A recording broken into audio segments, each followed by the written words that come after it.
on early. So, okay, well, it is 10 o'clock and we have a full packed agenda of lots of slides and some videos. So we're going to go ahead and get started this morning to make sure that we're very mindful of our hour together. So welcome.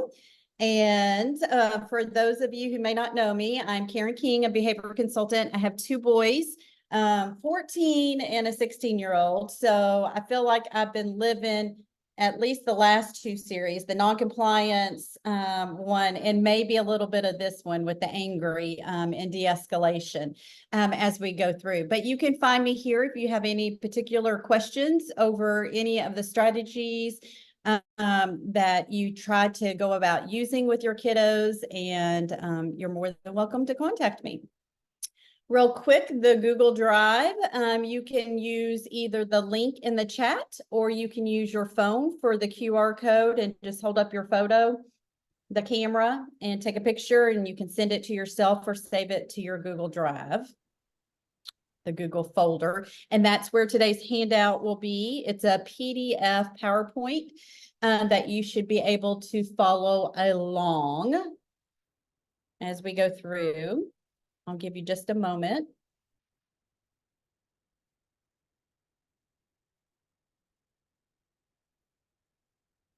Okay, thank you, Katie, for sharing that again. And if anybody logs on afterwards, we'll have to remember to do that. Will do. All right, I'm going to go ahead.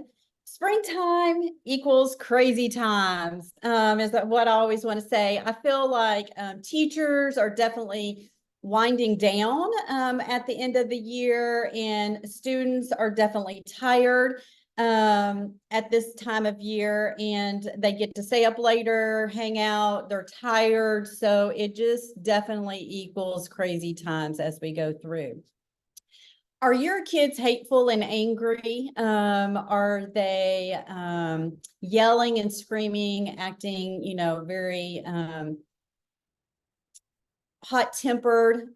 Again, from one of our series, I think it was in the first one, the classroom management, we talked about heat and warm and cold temperatures, that colder the temperature that you keep your room, the better the temperatures are. I mean, the tempers are in your room.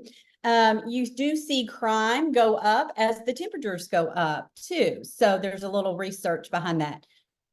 Let's examine our own attitudes about challenging behaviors. And I do have a bunch of different questions here for you to answer in the chat.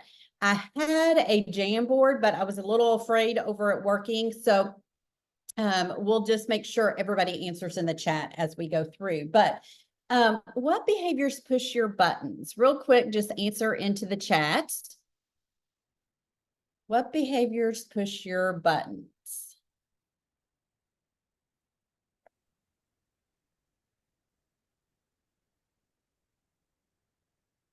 For example, disrespect, rudeness. Okay, good.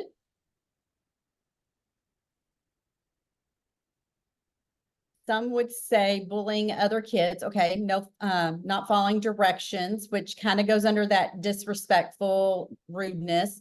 Maybe cussing, back talk. Spitting is one that I don't like, at all. How do these behaviors make you feel? So go ahead and just put that into the chat box. Oh, and also, if you can have a piece of paper near you, that will definitely help as we go through for some different things that you may need to write down. Okay, so if these behaviors occur, these make you feel frustrated, all right, disrespected,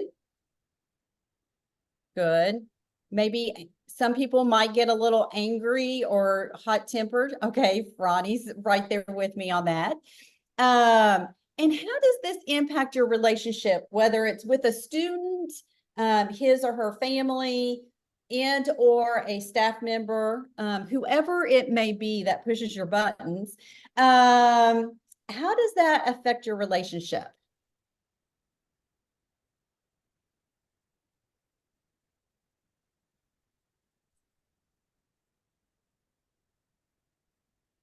makes you a little resentful, correct? That you may not want to put through much effort if they're not giving much effort. So you want to distance yourself from them. And nothing's wrong with a little bit of boundaries that we put into place to protect our emotions. And that's not necessarily a bad thing. So we'll talk about that as we go through. My anger transfers to the parents. Ooh, that's a good one, Ronnie. We're going to talk a little bit about that transfer, and not only transfers to the parent, but we'll talk about just staff in general, about what typically happens as we get angry and we start complaining or we start venting a lot as we go through. So what we do know is that we will examine a lot of our own attitudes with challenging behaviors, and how does that affect us, and how we can change some of our own as we go through. But we'll also be teaching this to our students. So why are these kids so angry? Let's look, and you all have seen this one before, but I do love it. It's the anger iceberg. Again, they use it for a lot of different things. I think trauma is one of them, probably a learning disability is another one. There's all sorts of icebergs out there. But what we see at the top is angry. But what we don't see is all the things that are occurring down below. So just take a minute and look, and I want you to think about whether it's an angry kid, an angry parent, an angry friend, or significant other. It may even be your own son or daughter, but I want you to think of somebody that you've been dealing with who has been extremely angry. It could even be yourself. But just go ahead, and what I want you to do is just jot down those initials, or who's making you angry and what they're doing.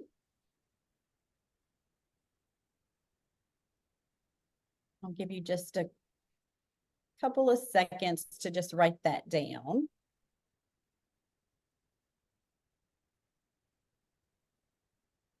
Okay, you're exactly right, Ronnie. For our students, many have abandonment issues, and we're going to talk about that as we go through and look at some different fears that they may be. And you can see even at the bottom of this angry, why are they so angry? Distrustful. They're frustrated, depressed, rejected, anxious, again, lonely, disappointed, all of those type of things. Keep that iceberg and just write that down as one of the strategies that we're going to come back and look at. We'll revisit this as we go through. Kids' misbehavior make us feel like this. I don't know how many of you have ever been there, but it says, you know, he comes home, she comes home and looks and says, well, he started it. And sometimes we definitely get pulled into any type of a power struggle. And when we do, we as adults lose it. And we talked a lot about that during part 2 series of non-compliance, about how not to get involved. But again, we're human and it happens. And I told you all that I feel like I have been in that with my 16-year-old, and I worked really hard from last week to this week over my ratio of interactions, my non-contingent attention with him.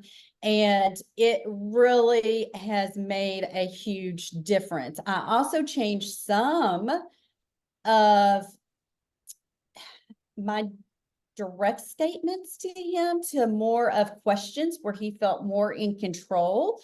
And it's definitely been a much smoother week as we go through. Sometimes we feel like we could do this to our students. They do frustrate us. We get that 100%. But once we can recognize that we feel that way and that we need to do something different, then we're going to be much better off and look at our strategies. Variables that influence staff, use of positive discipline strategies. We know they work. The research behind them is huge, But typically, the variable that impacts it the most is time. It takes a little bit more time to read up on that article, to retry to use a different strategy. And a lot of times we don't want to do that. We just want to go to the consequences and hitting those quick and hard. Some basic assumptions.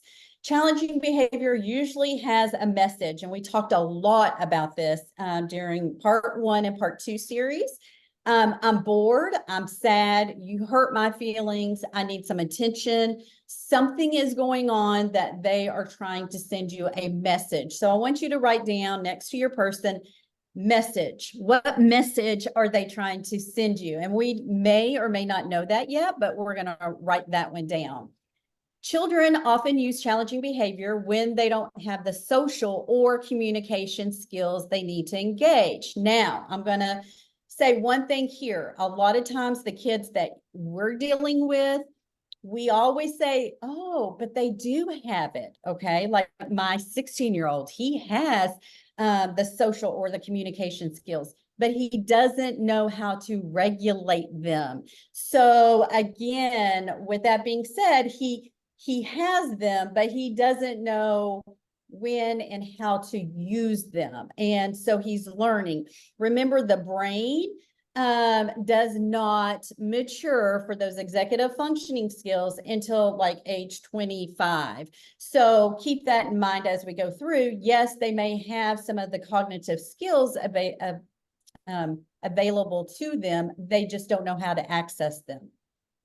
Behavior that persists over time is usually working for the child. Now, we did discuss that both in part 1 and part 2 series, looking at what's the function. What's the function of the behavior? Why are they doing what they're doing? What are they getting out of this? So I want you to also write that down. What is working for them? They're going to use whatever is the quickest way to get out or get what they want. And typically, if it is getting really angry and throwing a fit to get out of work, then they may be what?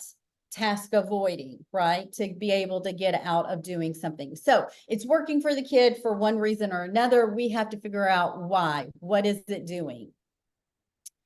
Top 5 student fears. Now, this was my oldest when he was much younger, and it kind of brings me back looking at those sweet, innocent eyes as we go through. But I want you to just real quickly brainstorm on a piece of paper. What do you believe the top 5 student fears are? I'll give you 30 seconds to do that. You can even put it into the chat.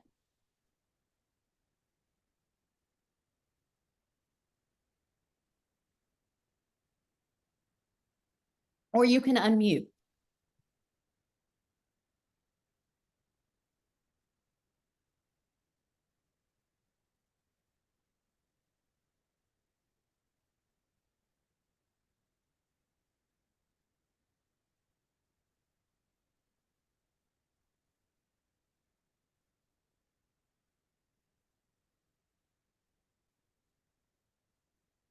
And as you're writing those down really quick, Ronnie, you're exactly right. Our kids have lots of reasons to be angry because most of the adults who are supposed to love them have not and have distrust. Okay, so basic needs being met, maybe embarrassment. Okay, good. Let's look at some of them. Number 1, the loss of a parent. So I want you to think about the kid or the person that you're thinking of, and I want you to just put a star or count how many of these actually are true for this kiddo, okay? So loss of parents, embarrassment in front of their peers, losing eyesight or having a disability, being hurt, physically harmed. And then number 5, the fear of being poor or homeless. Now, I want you to think for the kiddo that is really angry that you are struggling with, how many of these are actually true for them? And most of the time when I'm getting called in for consultation and I have a really intense kiddo, they have at least 3 of these, maybe even more that are true for them already. And a lot of times, I mean, they're in elementary school and it's sad. There are even some preschool kids who have already hit 2 to 3 of these on here. So I think that you need to be very mindful and keep this in the back of your mind when we're dealing with anger and we're looking at that iceberg, all those things that are underneath, these are the students' fears, and most of their fears are realities for a lot of the kids that we're dealing with. Okay, so we've got an anger activity. Think back to the last time that you were really angry. Now, for some of you, you're like, that was just 5 minutes ago. And for some others, that's going to be like, oh my gosh, I cannot remember the last time I was angry. So I want you to think back to it and go ahead, and I'll give you about 30 seconds.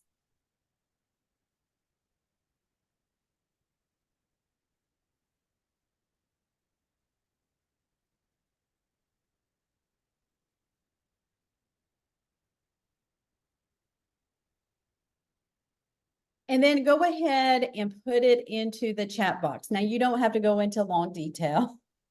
You can say, I was angry at my child, I was angry at my spouse, something at work, your family, it could be your mom, your dad, brother, sister issues, or it could be at a student or a parent.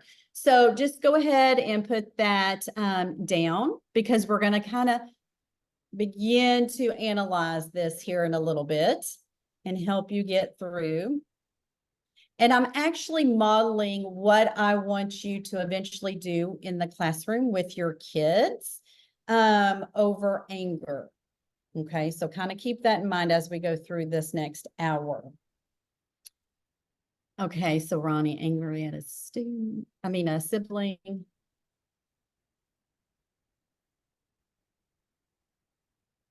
Definitely. Okay, so at a student, angry at a parent for not providing for a child, good one. Okay, somebody else said at work, all of these things are all things that we deal with on a daily basis. So I want to make sure that you have written it down. You don't have to necessarily share, but I do want you to think that I probably will ask for a volunteer to come back and revisit this in a little while, okay? So understanding explosive events, we have to have a clear understanding about anger. And once we do, our responses go down, meaning we understand why somebody angry and what are the events that occur with it. So let's take a look at this. An explosive event is just spontaneous outburst of aggression. All of a sudden that it just gets built up and they explode and it's spontaneous. It's not pre-planned or premeditated. It just happens. The important things to remember about an explosive event, it's time limited. They will come down and there will be a stopping point to it. And it's typically, there's a pattern to it or a sequence to it. So we're going to look at the de-escalation cycle and what occurs before. And we've addressed a little bit of that, I believe, in our part 2 series on noncompliance, but definitely just remember that it's time limited. There is a stopping point as we go through. But understanding anger is, there are 3 important things, contagious. So if one person is angry and complaining and negative, it's a ripple effect, okay? So it's contagious. So if the parents are angry, then the kids are angry. If we start yelling, it's cumulative. This one's big for me, meaning some people, it may be the small things, but a lot of times mine builds up, so it's cumulative. And anger is, and I believe Ronnie just mentioned this, transferable, okay? So they can be angry at their parents or something that happened at home, and take it out on you, the teacher at school. Or vice versa. Again, you could be angry at something at your own student or your own son or daughter and take it out on the kids at school. So anger is contagious, it's cumulative, it typically builds up over time, and it's transferable as we go through. So those are three important factors that we have to have about anger. Okay, here's another one. If you could look at the shirt, it says, "You wouldn't like me when I'm angry" on his t-shirt there. So you will never find anger without fear, or fear without anger. Now, I want you to write this down because it's in your PowerPoint, but even if you had a Post-it note, I want you to write it on a Post-it note, write it on your sheet of paper, and just make sure that you're able to see it. I always like to have Post-it notes around, and sometimes I'll put it just on my computer to remind me. And I think that is huge. So what happens if we don't realize that there is some fear with the anger? Okay. And we'll go through and look at this. Okay. So the last time you were really, really angry, many of you said what you were angry about, but now I want you to think differently. And I want you to go, what were you fearful of? Can you think about that now? What were you fearful of? I gave some examples on there.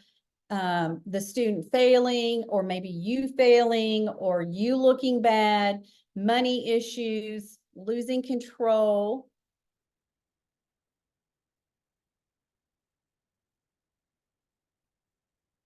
I'll give you a couple of different examples. I want you to go ahead and type into the chat. Okay, good. Being taken advantage of. Okay, excellent, Katie. Ronnie, absolutely was about looking bad. Yes, a big one.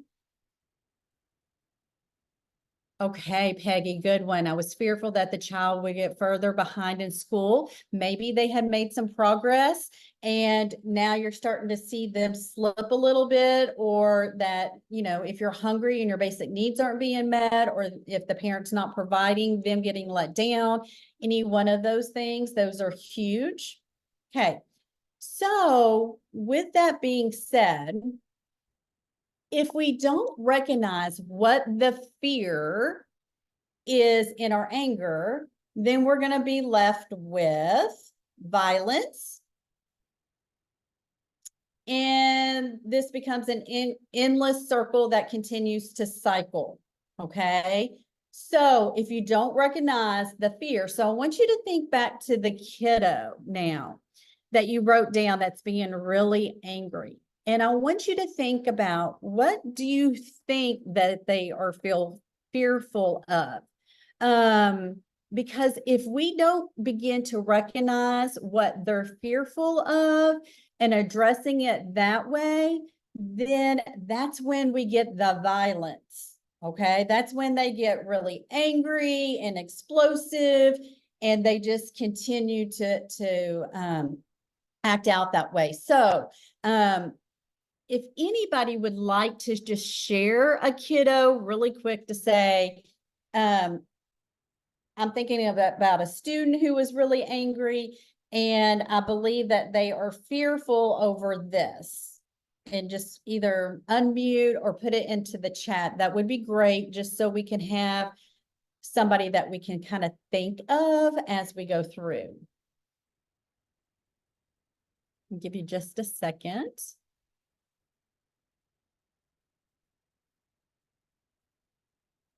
And I can give one example. I worked with a mother, and I might have talked about her a little bit last in part 2 series on noncompliance, and her child was extremely violent. Very, very aggressive kiddo. Matter of fact, he even took a chair and a branch and hit my niece in the classroom. This happened probably twice, maybe 3 times. And then I just happened to be the behavior consultant in the same district, but I ended up working with the parent over years. And I think Ronnie mentioned it earlier. A lot of these kids with their home environment and the trauma that they've witnessed, that they're either modeling it, they're fearful. So dealing with this family, she had 3 boys. And I went to one of the schools too, to work with one of the other children. And I'm telling all of the story because I had a relationship with the parent too. And we ended up having to call social services because the kid came in with a mark on his neck.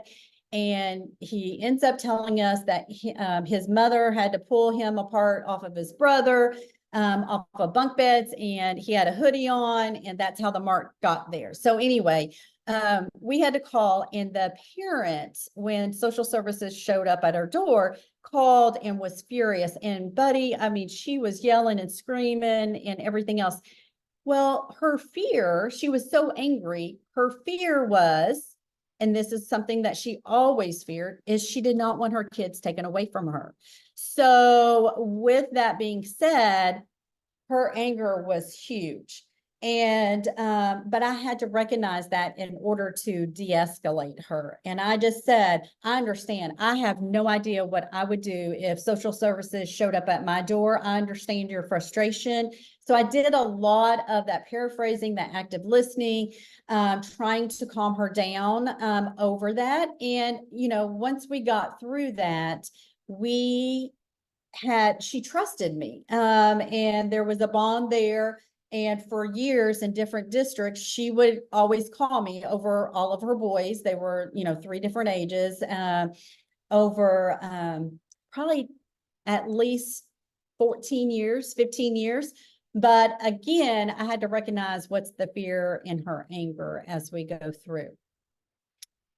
Okay, so I see Ashley put in here, we're thinking of a student afraid of criticism and unwanted out of control attention, which leads to outbursts in anger. Okay, good. I'm glad you all are starting to think about this. I see Peggy says, I was fearful the child would get further behind in school. Okay, good. I want you all to start thinking about when they're so angry, your first thought comes through, what are they fearful over? Okay. I think that's huge. Now, brain facts. Again, with the brain facts here, I want you to see that violent homes have the same effect on children's brains as combat on soldiers. That's a lot. Think about that just for a second.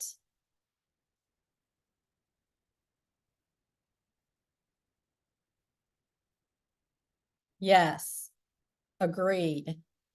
Okay, this one I got on actually Sunday at church. 20,000 kids are abused every year. That's filling up Rupp Arena. And we have to think abused children become angry adults. And we see that vicious cycle going over and over. So that we have to keep in mind. Now, one of the things that we also have to do is begin to recognize when your anger is out of control. So you start hating the world. You've forgotten what made you mad, but you continue to be angry anyway. You start taking your anger out on yourself. You can't let go and get on with your life. Your anger starts spreading to other people. Your anger starts making you sick physically, and you'll see just a couple of little videos. And if we don't have time, you can go back and access those. That you try to eat, drink, or starve your anger away. So all of these things, again, you can even use these with the kiddos. This is from Peaceful Intervention from Malcolm Smith.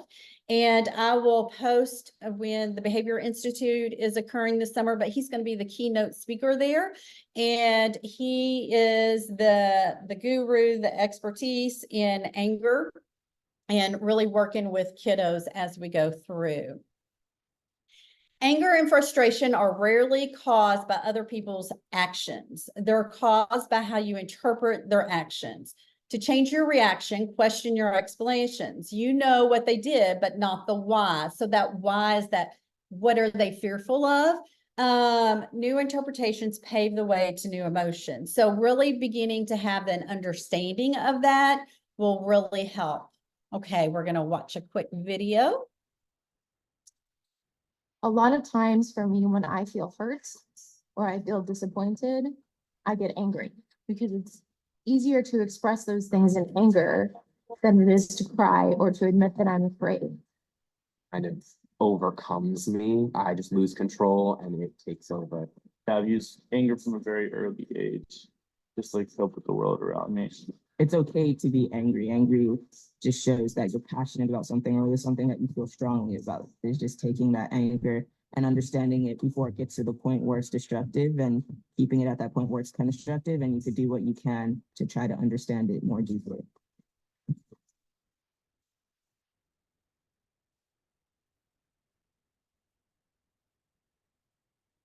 All right, so controlling your own anger, again, it's what they're used to, okay? It's working for them for one reason or another, or they haven't gotten through to what are they fearful of, even recognizing it themselves as we go through. Oh, okay. So in your folder, in your Google Drive, there is a PDF and it's called the anger activity. You don't have to go there, but this is for you to use in the classroom. And you can use this PowerPoint too and put it up either way you want to go about. We're all going to participate. This is the one that I said that I typically do a little Jamboard activity, but I wasn't sure. And based on our time, I wanted to just make sure we were quick. So it says, when I'm really angry, I usually do this. What do you personally do? Just put that into the chat. I give an example. I scream. Some people may say cry. Retreat. Okay, good.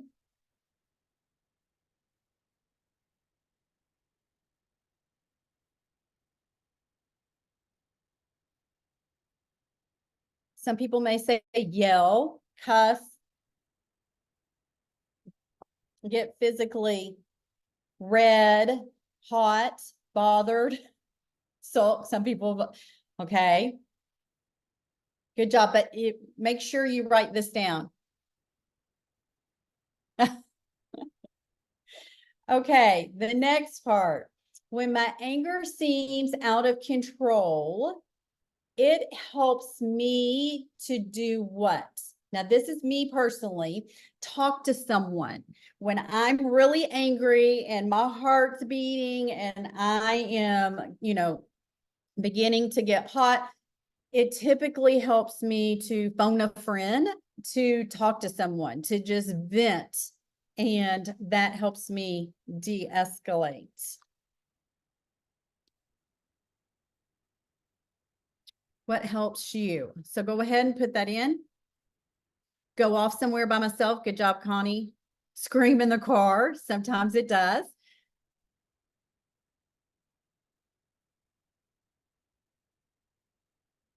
Vent to myself. Ooh, that's a good one. I'm sure some of my friends might want me to learn that strategy.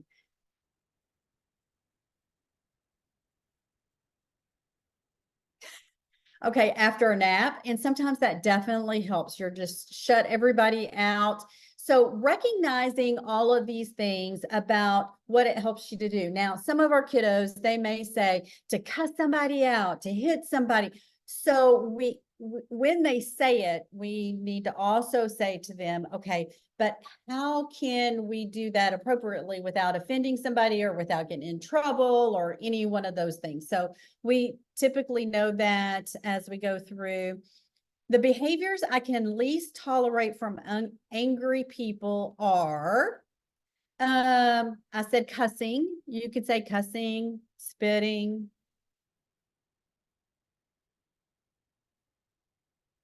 Give you just a minute to answer. Kidding. Okay, that's a good one. Thanks, Connie. Embarrassing me in front of other people. Refusing to talk or listen. They've shut us out completely and we can't reach them. We as teachers don't like that. Or as adults, right? Okay, here's the fourth one. When people are really angry around me, it seems to help them when I do what? So, for example, maybe a calming voice or a whisper. Or if they do active listening, let them vent. That's a good one, Ronnie.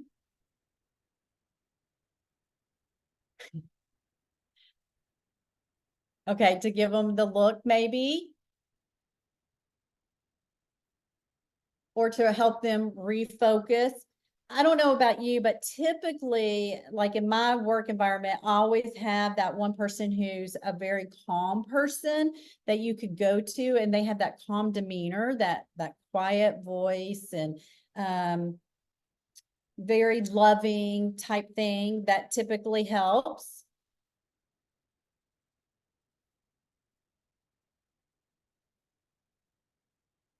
All right. So that activity we're going to come back to in a little bit, okay, as we go through. But what we're really wanting to do is to figure out what helps us. Real quick, I just want to go back to this one. Just for time's sake, in case I don't get to hit on all of it. But what we want to do is when we're looking at this one, when my anger seems out of control, it helps me to talk to someone. I think Ronnie said that he likes to retreat, like he goes the other way.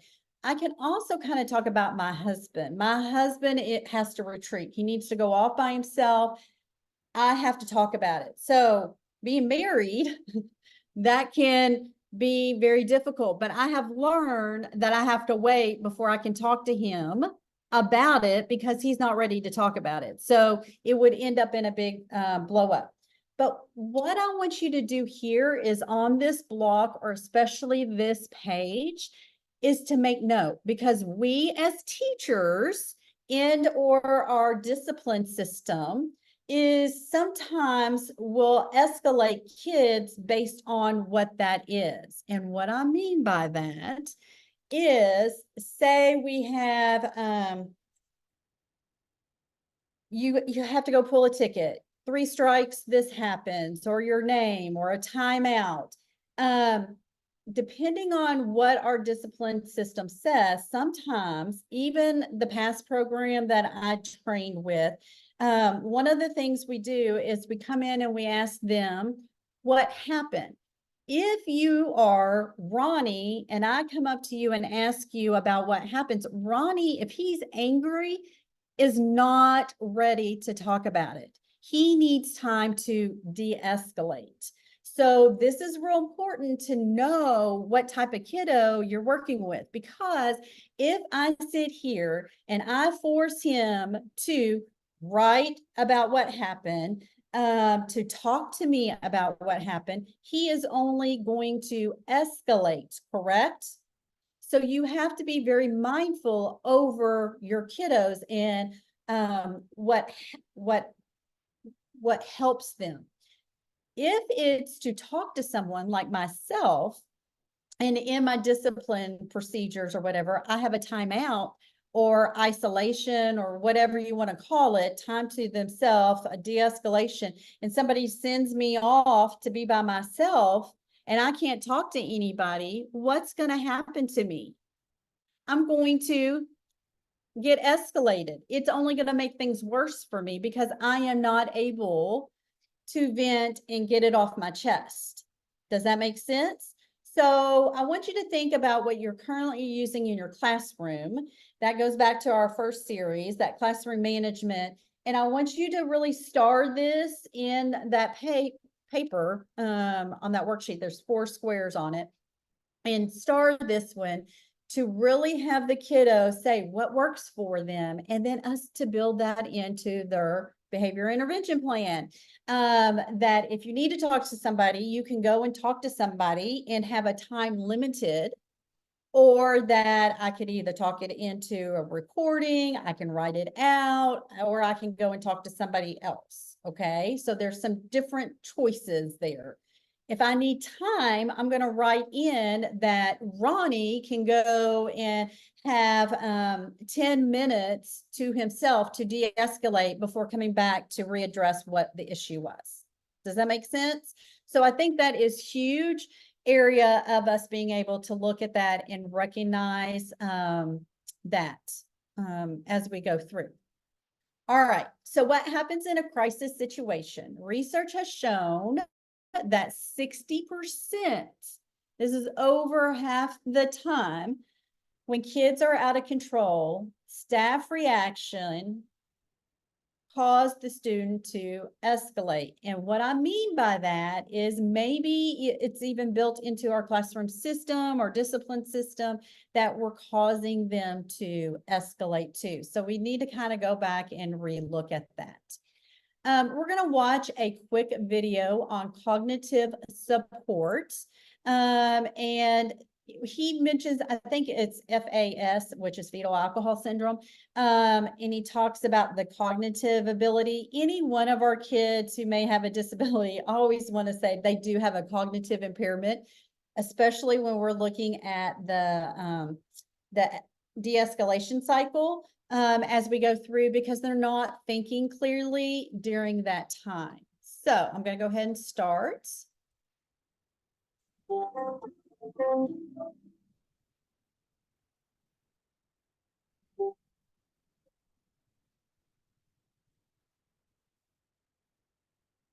Hi everyone, my name is Nate Sheets with Oregon Behavior Consultation, and in this video, I want to talk a little bit about what we can do when things start to get out of control. What I mean by get out of control are the situations where the person that we're supporting is escalated, we are probably escalated, and a part of our brain kind of in this argument knows we need to pull back, otherwise things might get a lot more out of control. You see, for people with FASD and other developmental disabilities, when things escalate, it's not going to be as simple as just calming down. So for us, when we have somebody who's rude to us, or maybe somebody who's confrontational with us, we might have the cognitive skills to keep ourselves calm and to get out of the situation, or to redirect it, or to clarify what's going on, and maybe even work it out. The thing is, in order to handle an escalation well, you have to remain in self-control, so that way your cognitive skills don't drop. Whenever we're escalated and in some kind of confrontation, our brain is getting us ready to go into fight or flight. Fight or flight is helpful in certain situations. If I was walking down the street and encountered a lion, I want to get out of there as soon as possible. However, our brains would respond kind of the same way to seeing a lion on the street as it does to being in a confrontation with somebody, even if that confrontation is with somebody that we love or care about, such as our child or a client. This means that when they escalate, even though you're not doing it on purpose, you'll begin to escalate with them. You're always going to essentially be matching the intensity of your client or the person that you're working with. And when you escalate, even if you don't necessarily feel upset, you're going to lose some cognitive skills. So the best way to prevent these more intense escalations is to prevent escalations in the first place. That's why many of our videos have talked about the importance of having just kind of a general plan of what to do when we get upset. We'll link to some of these videos in the description below. But oftentimes we're talking about practicing the plan, making a prompt, and making sure the person knows exactly what to do when they get upset, as opposed to just having a conversation about it and hoping that they will remember it later on when they need to apply it, which does not work for the FASD brain. If you're more likely to escalate with the person that you're supporting, that means that you are going to be less likely to remember that there is a plan in place when the time comes. So what do we do when we maybe have not responded in the best way, or when the situation just gets so escalated that we weren't able to prompt the person to follow the plan? How do we take a step back, and how do we save the situation? I generally believe that once escalation occurs, our only goal should be to de-escalate the person. This is again related to the fact that now is not going to be the time to teach them a lesson or to create some kind of teaching moment. To have a lesson or a teaching moment, you have to have cognitive skills available. And in the moment of escalation, the person that we're supporting, and to a certain degree ourselves, we don't have the cognitive skills to make that happen. So you really have to consider, is what you're fighting about right now a battle that's worth having? And almost certainly, at least in my view, it's not. This means that you might need to drop expectations in order to get the person that you're supporting to calm down. Okay, with that being said, you can go back and look at that, but for time's sake, we're gonna continue to look at the phases of escalation. One of the things is, definitely at calm stage, and I want you to write this down, that we have to teach all these anger things during that calm stage. We need to start to figure out, how do they respond? How can I turn that into a positive? How can I work that in for them as we go through? So we'll take a quick look at triggers, agitation, acceleration, peak, de-escalation, and recovery. These are going to be quick. This is not a total de-escalation 8 hours. It's going to be a quick summary of each of these. But the most important thing that he just mentioned is that thinking. This is when we need to be teaching and going over this. This is when we need to practice it, model it, go over what they need to access. What are they fearful of?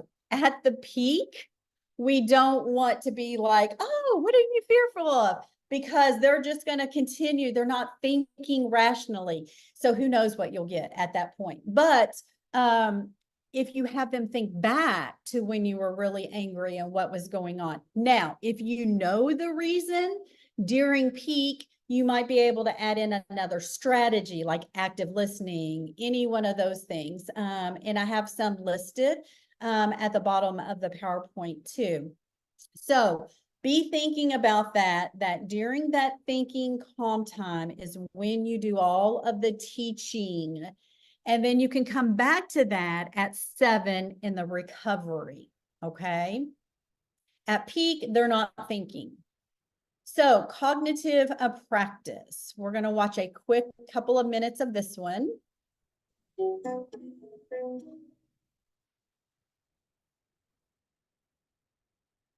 In previous videos, we've talked about the importance of practicing various types of plans with our kids or clients, such as what they can do when they get upset and how they can be successful with various activities and social interactions. Practicing helps reduce the amount of processing needed in the moment because they've already gone through the situation. Let's talk a little bit more about what's happening on a cognitive skill level during escalation and how practicing helps everyone. Let's take the case of a general what can you do when you get upset kind of plan, which we call a reactive plan. Without a plan that's been practiced, we're demanding that the person use several cognitive skills in the moment of their escalation, which is a problem because whenever any one of us gets escalated, our cognitive skills drop. That's right, being mad makes us dumb, and our brains may revert to more primitive responses to handle the stress. This means that without practicing the plan, our kid or client will need to understand what's going on, stay calm enough to figure out an appropriate course of action, think through the consequences of each possible course of action, and then follow through, all while resisting impulses coming from the more primitive parts of their brain. What we have to remember is that people with developmental disabilities, mental health issues, trauma, or still developing brains struggle with many of the skills that are needed to achieve emotional regulation.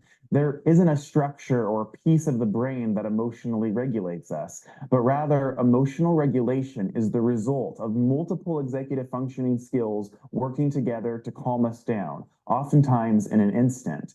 When you don't have these skills, even on a good day, you're missing critical tools, which may mean that you're more likely to get upset over small stressors, or that when you do get upset, you engage in behaviors beyond just being mad, like physical aggression, property destruction, or other challenging behaviors. By practicing the plan, we can help the person. Okay, so for time's sake, we're going to go on, but if you want to go back on and watch the rest of this video, you may. You'll have access to that, I believe, in your PowerPoint that you can be able to click on that. So it's vital that we practice this at the beginning in the calm phase. Also, to add in those executive functioning skills are huge. I have a whole series on all of those that I love, and I do believe that they are huge in working with kiddos over a period of time to be able to access. So phase one, providing structure. That was all classroom management that we talked about in series one, quality instruction, teach them to learn and they'll pay attention.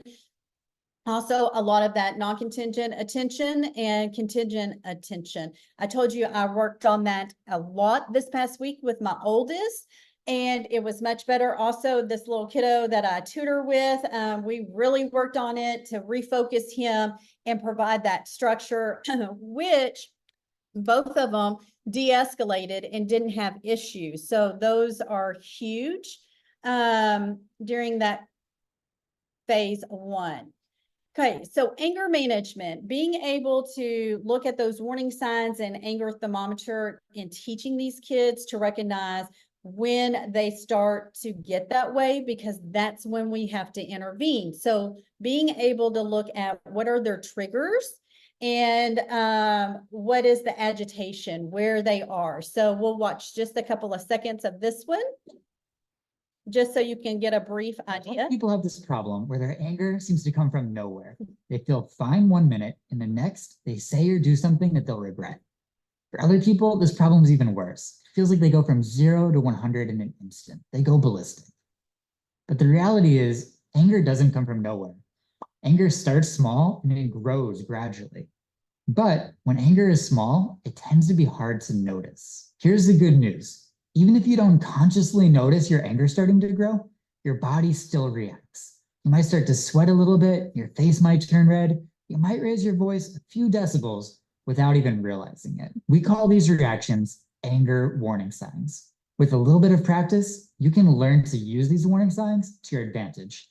Okay, so this is what we wanted to be able to start to teach the kids to be able to look for. Sometimes they're not able to notice it. So it's very important that you or you have somebody else that comes into your classroom to be able to recognize what do they do prior to saying before they act out and get violent. People have this Hold on. problem where they're Okay. And so with that being said, remember the kiddo I talked about, this one was elementary, but he typically, he would say no, and then he would push away prior to getting ready to go into a physical altercation. So the minute he says no, that's when I need to intervene and be able to do some of my strategies. Or when he pushes away, I need to redirect him to do something else. Now, the principal at that school was a master at being able to distract him and get him into doing something else. A lot of times for like really non-compliant, aggressive kids, even at middle school or high school, you can be able to distract them with a game. Like if I just said to my kid, you can't hit a ball out to the outfield, he'll try to prove me wrong and be able to do that. But you have to know your kids at that point. For time's sake, I'm not going to play this next video. It may come on, but I'll try to skip on through it. But I wanted to let you know, this is from the University of Kentucky, if you all have participated, but the Center of Trauma in Children, and they talk about self-regulation techniques. And I believe at this one, they might be talking about the brain and give some really good strategies here that you may be able to share with the kiddos and yourself. It is a 17-minute long video, so it's a little bit longer, but I highly recommend to be able to look at that. We're going to skip this one too. Phase 5 peak, short-term interventions, precautions, and long-term. So when they are at peak and they've gone through the triggers and the agitation and they're accelerating and they're at peak, this is the time that we are just providing safety concerns, that we are clearing the room, that we turn off the overhead lights. Hopefully, as long as it's not a dark, completely dark classroom. So hopefully if you had some lamps in the room, but we start to provide a calming environment for them at that time. Now, one of the things, and I know you've heard this before, but we talked about there's no cognitive. This is just like the same thing as somebody being drunk. Us trying to say and have a conversation with them about all of the consequences of driving while intoxicated and why they should not is not going to work at that time, right? They're just going to grab the keys. So what do we do when that occurs? A lot of times we may hide their keys, or we may say, oh no, we're driving. Or, we provide safety measures at that point, because us telling them a DUI, getting pulled over, having a wreck, it's not cognitively reaching them. That's the same thing. This is not the time to talk about their fears or what makes them angry. It's just providing support and structure as we go through. Remember last week, I think I played this one for you, but the escalating kid, what do you do? Basically, at this point, you start to limit your verbal interactions with them and provide a structured, quiet, safe environment as much as possible. This is another quick video that you can do. It's the ABCDE. Let's learn about the ABCs of your anger that you can be able to share with students and have them be able to problem solve as they get there. They're not going to start here. That's going to be eventually after you do all the other things, recognizing what's causing them to get angry and the worksheet and all of that stuff and the physical warning signs. So the triggers, conflicts, looking at this, denial of something they need, something negative is inflicted upon them, changes in routines. Do we have those kiddos that don't like that? Pressures, ineffective problem solving skills, errors, corrections, overall behavior, or unresolved problems. Write that down. For that agitation, are unresolved problems. These are huge. In their mind, something is going wrong, and they just keep escalating at that time. Okay, so during the phase 2 triggers, sometimes you might just put them one-on-one. You might look at a pre-correction plan. What are you going to do to maybe lessen that load? Come up with an alternative behavior, adjustments or accommodations with that behavioral rehearsal. Strong reinforcement, you might have to up that, and prompts to be able to do something else. And then obviously monitoring them. De-escalation spaces, I know, are used highly in elementary schools, but there's nothing wrong with using them in middle school and high school. You just may have to have time structures in on those. We highly recommend that for also elementary, but we don't want kids to go in and just sleep for de-escalation, but to use it more as what Ronnie was telling, that you just separate yourself for a little bit and that you eventually come back in. So it can be used in a lot of different places. There is a video. We're not going to play this one for the time's sake that we have here, but individual problem solving plans. This is going to be big after you do that 4 square activity, anger activity, that you begin to look at what's the source of the problem. Maybe it's hitting, maybe it's throwing items, identify possible solutions for that. What could they do in place of? Assist the student in evaluation options. What is acceptable to them may not be acceptable to you or in the classroom. Discuss results, develop an implementation plan, which is just basically that individual. Remember, Ronnie needs to have time to himself before going on. I would need personally to be able to vent and talk. Okay, as we go through, develop criteria for success and specifically review date to see, is that working? Again, the agitation phase is unfocused. The thinking, the cognitive abilities are not there.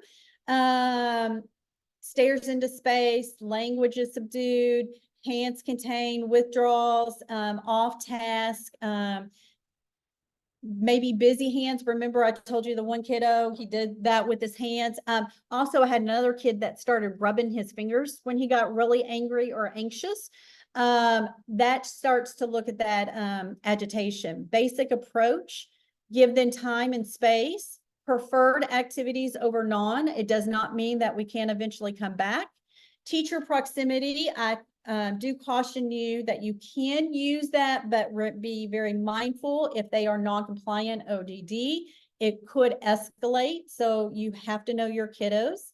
Maybe they do some more independent activities, or if you know, maybe working with somebody, it may be better. So you have to know what works for your kids. Movement activities, getting up, doing another, just moving somewhere else in the classroom, involve the student in the plan.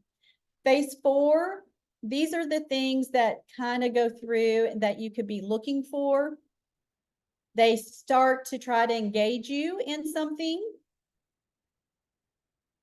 And what we talked about all last week are just that defiance, 100% guaranteed loss. As soon as you engage in a power struggle with a child, you lose.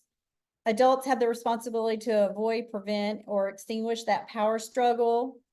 So just knowing that eventually they're going to come back down and it's time limited. Remember, it's a function for them. So why is it working?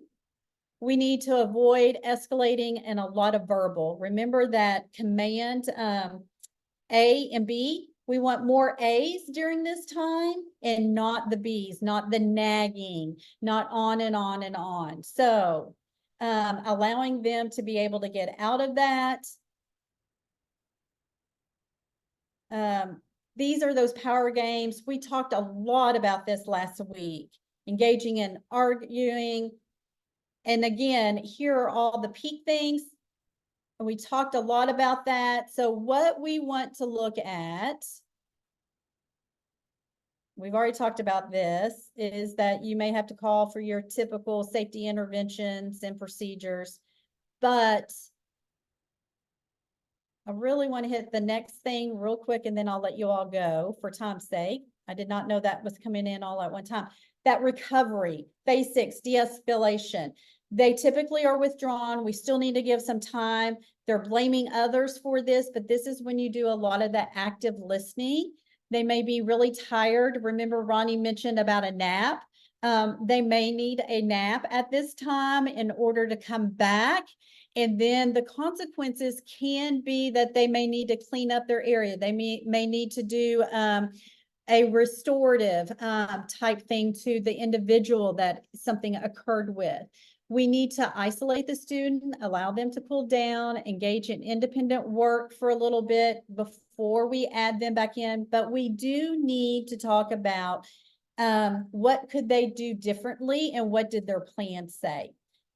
Restore the environment. Okay, so with all of that being said, on down, I have in the rest, and let me quickly just share with you some other of those interventions and some more resources that are available. Now, the biggest thing that I can tell you is, are you dog tired at night because you've been complaining or growling all day? Sometimes we get into that criticism trap, and you would not believe how much that plays in to our kiddos in the escalation. But 80%, look at this real quick. Research indicates that you can improve behavior by 80% just by pointing out what someone's doing correctly. That's what I worked on with my oldest this past week.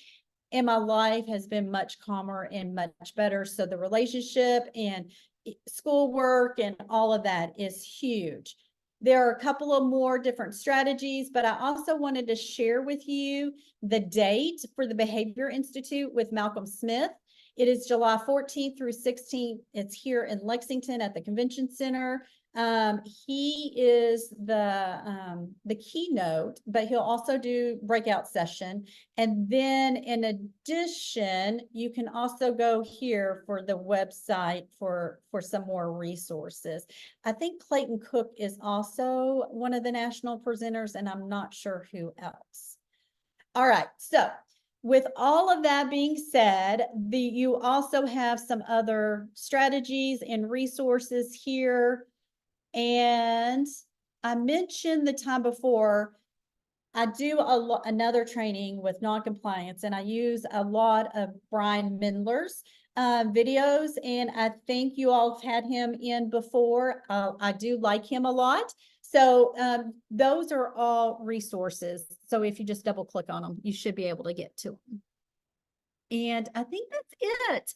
I do think if you go through and do the 4 squares, it's amazing of how much you learn about your students and how much your students learn about themselves. And looking at some of the video, I did realize that today it was going to be a little tight on time because it's kind of a combination of the classroom management, non-compliance, and de-escalation that we add. But that is all for now. So if you have any specific questions, you may come on and ask or stay on.